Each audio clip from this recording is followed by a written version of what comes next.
दोस्तों निफ्टी 50 में अगर आप यहाँ पे थोड़ा सा ध्यान देखें तो यहाँ पे जो सप्लाई शुरू है वो यहाँ पे ब्रेक करता है, यहाँ पर आकर ब्रेक होता है कंप्लीट 4 दिनों के लिए। ठीक है, कंप्लीट 4 दिनों के लिए यहाँ पे क्या होता है, यहाँ पे होता क्या है, लेकिन ब्रेक होता है मतलब यहाँ पे होता क्या है, जो भी सेलर्स सेलिंग कर रहे हैं वो सेलिंग करते करते इस लेवल तक आ गए।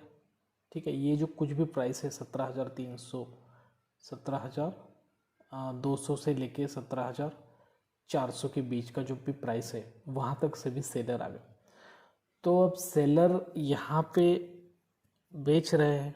अब यहाँ पे जो भी बायर बैठे हैं उनके लिए ये चीज़ खरीदने के लायक है, परचेसेबल है। ठीक है, इस दाम पे मुझे सस्ते में मिल रहा है, ये दाम मैं ये दाम अदा कर सकता हूँ और इस दाम को लेकर यहाँ से आगे जाकर ये चीज़ मैं बेच सकता हूँ। ऐसा बहुत सारे ज़्यादा जो बायर्स है उनकी राय है और यहाँ पे सेलर्स को ऐसे लग रहा है कि बेच दो और इससे ना गिर जाए, बेच दो और इससे ना गिर जाए।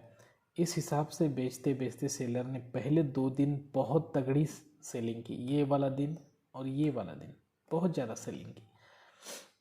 जिस भी दाम पे यहाँ पे बेचने को मिला बेच दिया, अपने पास का सारा माल बेच दिया। और इन दोनों दिनों में बायर ने बाइंग भी किया, तीसरे दिन भी बायर ने बाइंग किया और चौथे दिन सेलर ने सेलिंग भी किया। ठीक है, तो जब सारे के सारे सेलर ख़त्म हो गए अब बचे सिर्फ बायर। तो बायर जो है, ठीक है, जो बायर है वो सोच रहे कि यार ये अब यहाँ पे इस लेवल पे बहुत ज़्यादा सस्ते में मिल रहा है और भी ख़रीद लेते हैं। और कई दिनों से नए जो बायर ये सोच रहे हैं कि कई दिनों से इसके नीचे नहीं गया है, 3-4 दिनों से, तो इसका मतलब है कि ऊपर जाने के चांसेस ज़्यादा है। ऐसे में कई लेट जो बायर्स है वो लेट बायर यहाँ पे एंट्री करते हैं, यहाँ पे एंट्री करते हैं, यहाँ पे एंट्री करते हैं। ठीक है, जो भी बायर ने यहाँ पे एंट्री कर ली, ठीक है, स्विंग ट्रेडिंग के लिए मैं बोल रहा हूँ, और ये ओवरऑल स्टॉक में भी बिल्कुल ऐसे ही होता है, सिर्फ निफ्टी में नहीं होता है। तो उनका फ़ायदा यहाँ तक आते आते हो ही जाएगा ना। तो अब ये डिमांड और सप्लाई की सोच है। तो मैं यहाँ पे बताने की कोशिश कर रहा हूँ कि जब भी कोई भी सप्लाई हो या फिर डिमांड ख़त्म होता है तो उसके बाद में कम से कम 2 से 3 दिन के लिए इस तरीके का फेज़ बनता है। अब ये सप्लाई ख़त्म होने के बाद डिमांड के लिए फेज़ बना है। क्या कल निफ्टी में इस तरीके का फेज़ कंटिन्यू होगा? क्योंकि यहाँ पे हमें जो दिखाई दे रहा है, आप देख रहे हैं कि इस लेवल के ऊपर निफ्टी नहीं गया है। ठीक है, क्या ये फेज़ कंटिन्यू होगा निफ्टी में कल? क्योंकि यहाँ पे ऊपर जाने के बाद बहुत ज़्यादा सेलर आ रहे हैं, मतलब जितने भी बायर ने बाय किया वो सेल कर डाल रहे हैं, पूरी तरीके से सेल कर रहे हैं। ठीक है, बायर कम हो रहे हैं, तो कल क्या ऐसा हो सकता है कि फिर बाइंग हो, फिर सेलिंग हो, फिर बाइंग हो, फिर सेलिंग हो, इस तरीके से साइड वे करते करते करते क्या हमें यहाँ पे सप्लाई शुरू होती हुई दिखाई दे सकती है? देखिए, कुछ भी हो सकता है, कुछ भी हो सकता है। अगर कल निफ्टी इस लेवल के ऊपर नहीं जाता है, ठीक है, और इस लेवल के नीचे चला जाता है, ठीक है, इस लेवल के नीचे चला जाता है, और कल अगर ऊपर नहीं आया, परसों भी इस लेवल के ऊपर नहीं आ रहा, तो हम यहाँ पे समझ लेंगे कि यहाँ पे सप्लाई शुरू हो गया। और यहाँ पे अगर कल इस लेवल के नीचे ऊपर भी ना जाए, ठीक है, सिर्फ इसी लेवल के इर्द गिर्द भी रह गया, तो भी हम यहाँ पे समझ सकते हैं कि यहाँ पे सप्लाई की तैयारी शुरू हो चुकी है। यहाँ पे बहुत ज़्यादा सेलर एक्टिव हो चुके हैं, पूरे तरीके से सारे बायर को ख़त्म करेंगे ऊपर की तरफ।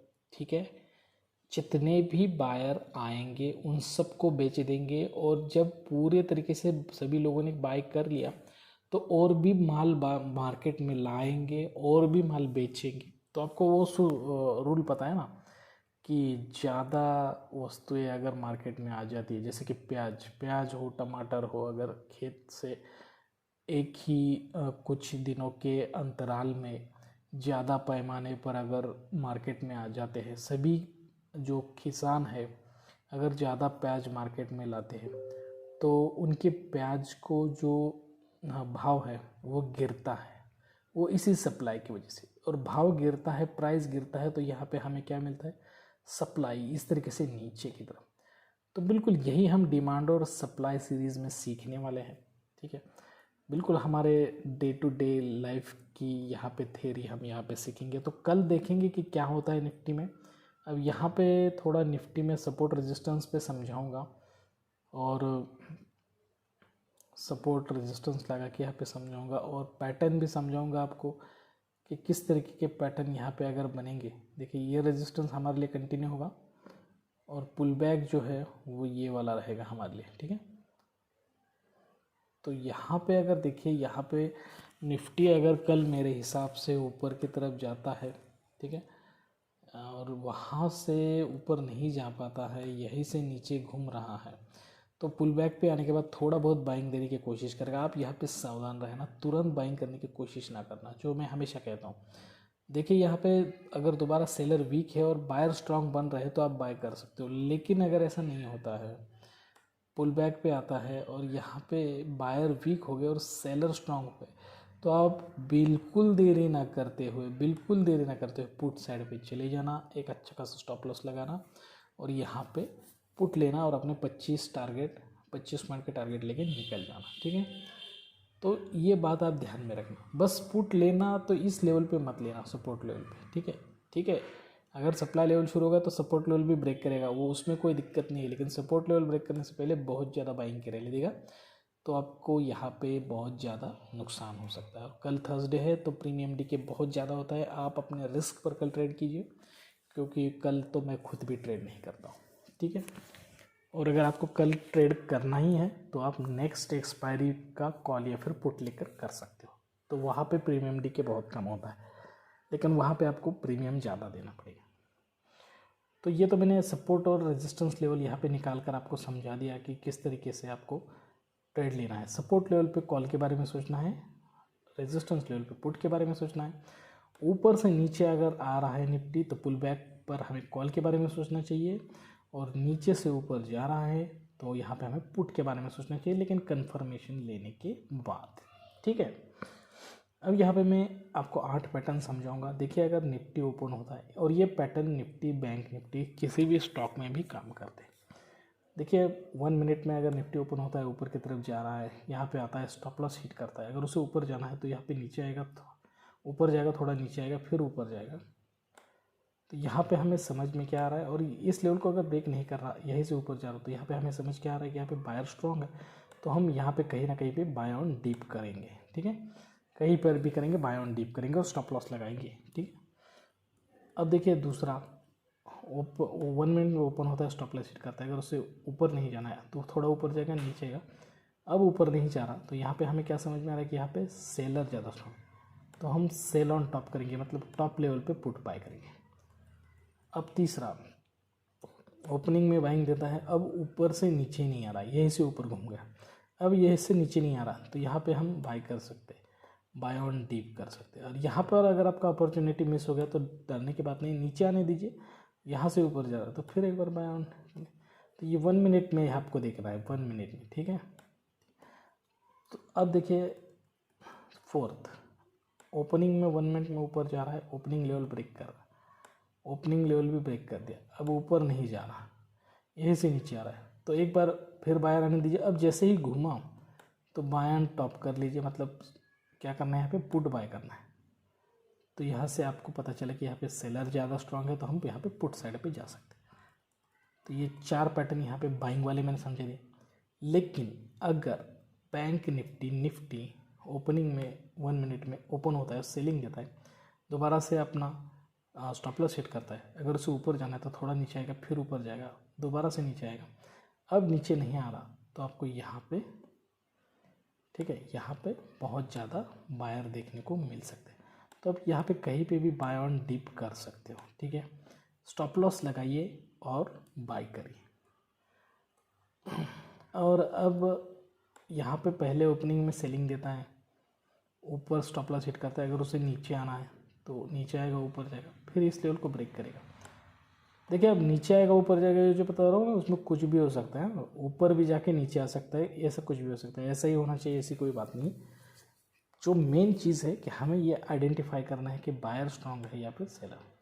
अगर यहाँ से नीचे आ रहा है तो आपको समझ में आ रहा है कि यहाँ पे सेलर बहुत ज़्यादा स्ट्रांग है, तो सेल ऑन टॉप करना है, ठीक है।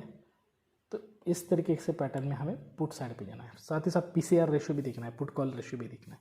पुट कॉल रेशियो अगर आपने नहीं देखा तो हमारे चैनल पे उसकी वीडियो भी है, और मैं आउटरो में भी वो वीडियो देखूँगा, वो वीडियो कम्प्लीटली देख लीजिएगा। अब तीसरा, अब यहाँ से नीचे आ रहा है और ऊपर ही नहीं जा रहा, यहाँ से फिर नीचे आ रहा, अब इस लेवल को नहीं ब्रेक कर रहा और यहीं से घूम रहा है, तो आपको समझ में आना चाहिए यहाँ पे आपको पुट बाय करना चाहिए टॉप लेवल पे। यहाँ पे मिस हो जाते हैं अपॉर्चुनिटी, तो दोबारा बायर आने दीजिए और दोबारा यहाँ पे कर लीजिए। तो यहाँ पे हमें क्या पता चलता है कि हमें यहाँ पे सेलर स्ट्रॉन्ग है। तो ये हो गए 3। और चौथा देखिए, पहले सेलिंग देता है, फिर ओपनिंग लेवल को ब्रेक करके ऊपर चला जा रहा है, अब यहाँ से नीचे नहीं आ रहा, तो हमें यहाँ पे क्या पता चलता है कि यहाँ पे बायर बहुत ज़्यादा स्ट्रॉन्ग, तो हम यहाँ पे बाय ऑन डीप करेंगे, ठीक है। साथ ही साथ पीसीआर रेशियो देखना भी मत भूलिएगा, पीसीआर रेशियो बिल्कुल देखिएगा और वेट कीजिएगा। देखिए वेट करना चाहिए, पेशेंस बहुत इंपॉर्टेंट है। देखो मार्केट में आपके ट्रेड जो है ना वो 10 से 20% इंपॉर्टेंट है आपका ट्रेड का डिसीजन, लेकिन 80 से 90% जो कुछ भी इम्पोर्टेंस है तो आपका पेशेंस। आप कितनी देर तक एक सही सिचुएशन के लिए बैठे रहते हो उस पर आपकी सक्सेस डिपेंड करती है, ठीक है। 80 से 90% आपको वेटिंग में देना चाहिए, और उसके बाद जब आपको कॉन्फिडेंस आ जाए तभी ट्रेड लेना चाहिए, वरना बहुत सारे लोगों को पहले 5 मिनट 10 मिनट ट्रेड की लेने की बहुत ज़्यादा जल्दी होती है। ठीक है, अच्छा खासा पहले 5-10 मिनट में ट्रेड मिल रहा है तो लेने की कोई दिक्कत नहीं है, लेकिन फिर भी पेशेंस रखकर जो ट्रेड लोगे ना उसमें ज़्यादा सक्सेस रेट होता है। तो ये इस तरीके से मैंने आपको सभी पैटर्न भी समझा दिया, सपोर्टर और रेजिस्टेंस के लेवल पे भी निफ्टी में समझा दिया, कल क्या करना है ये भी समझा दिया। तो आज के लिए बस इतना ही दोस्तों, कल और एक अच्छे और इन्फॉर्मेटिव वीडियो के साथ आप सभी से मैं मुलाकात करूंगा। अगर आपको ये चैनल अगर अच्छा लगा, इस चैनल का कंटेंट, और आप इस चैनल पे नए हो तो प्लीज़ हमारे चैनल को लाइक करें, शेयर करें, सब्सक्राइब करें, और ज़्यादा से ज़्यादा अपने दोस्तों और रिश्तेदार के साथ हमारे इस चैनल को शेयर कीजिए। तो आज के लिए बस इतना ही दोस्तों, जल्दी आप सभी से मुलाकात होगी, तब के लिए दीजिए इजाज़त। Thank you very much, bye bye दोस्तों।